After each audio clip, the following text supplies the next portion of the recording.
Welcome back. All right, so now we're going to talk about the New York Rangers and the Carolina Hurricanes. And this is a rivalry that's been building throughout this season, dates back to 2020 as well.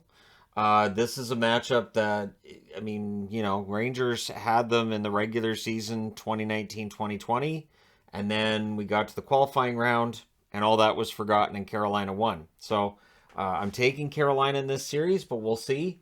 Right now, the channel vote 74% are taking the Carolina Hurricanes over the New York Rangers. But the Rangers, I don't think it's going to be an easy series for Carolina. The Rangers, they do win round one, 4-3 over Pittsburgh. They were down 3-1. They won three in a row. And in all three games, they were behind and came back to win. So that's a first in NHL history. They scored an even 4 goals per game against Pittsburgh. They allowed 4.14.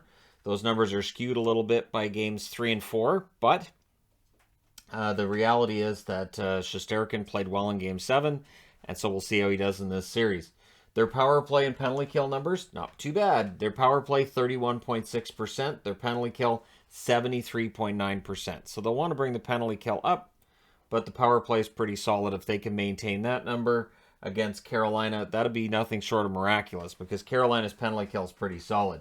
The save percentages, Shesterkin 9-11 in that first round.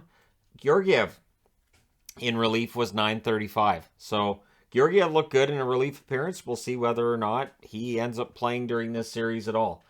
This is a series that starts on Wednesday, so they have the extra day off that the other two series that I've already previewed don't have. On the Rangers side of things, Zibanejad had a pretty darn good first round. 3 goals, 8 assists for 11 points in 7 games. Fox had 3 goals and 7 assists for 10 points. Kreider, 5 goals, 2 assists. Kopp, 4 goals and 3 assists. Panarin, 3 goals and 4 assists. And I will agree with others that I've seen saying Panarin doesn't seem to have reached his peak yet in the playoffs for 2022. So that might be bad news for Carolina. And then below the top 5, you've got Lafreniere, 2 goals, 2 assists. Had a couple of really good games in that first round. So feels like he's ready to break out.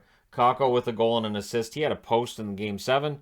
And for Kakko, it feels like he's due for something. And that being said, you have Tyler Mott, who played the last 2 games of that series. And for Mott, I think he's due for something too. And Mott would bring in a key play at a key time for Vancouver. Very often shorthanded, but we'll see what happens in this series. Then on the Carolina side, of course, round 1, they beat Boston 4-3. Showed how important home ice is, that all 7 games in that series were won by the home team. And so we'll see if that pattern continues. If it does, Carolina wins. But can they win in MSG? They couldn't win in TD Garden or TD Center, so we'll see whether TD, whatever. Anyways, you guys know Boston's home arena. So, we'll see if Carolina can win an MSG. Power play 13.9% in that first round. It was cold towards the end of the season. It's been cold in the playoffs. We'll see if it heats up. And the penalty kill 79.3%, which, while that's not bad during the regular season, they had 88% as their penalty kill. They scored 3.43 goals per game in that series against Boston. They allowed 2.86.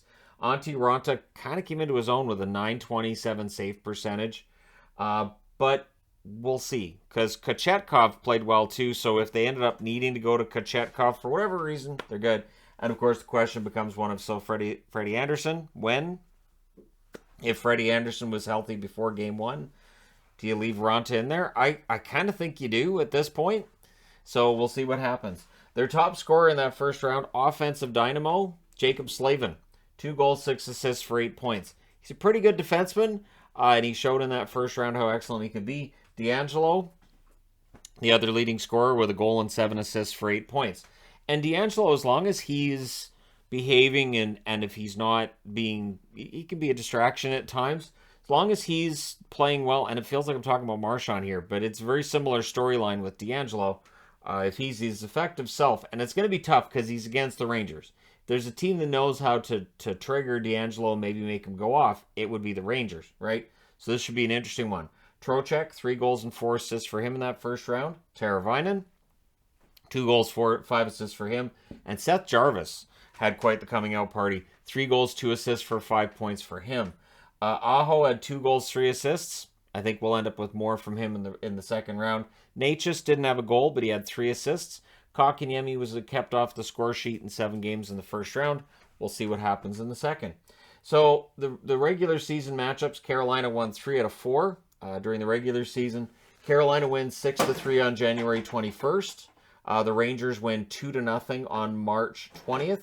On April 12th, Carolina won 4-2. And on April 26th, Carolina won 4-3. So Carolina won 3 out of 4. And as I said, the only playoff matchup these two organizations have had is that 3-0 qualifying round series victory for the Carolina Hurricanes. So they'll look for that kind of good fortune starting on Wednesday. Let me know your thoughts, your pick in the comment section below as always. Don't forget to hit like and subscribe if you're browsing your way through, you just happened upon this video. Thank you guys so much for watching, for all your support. I will talk to you again soon.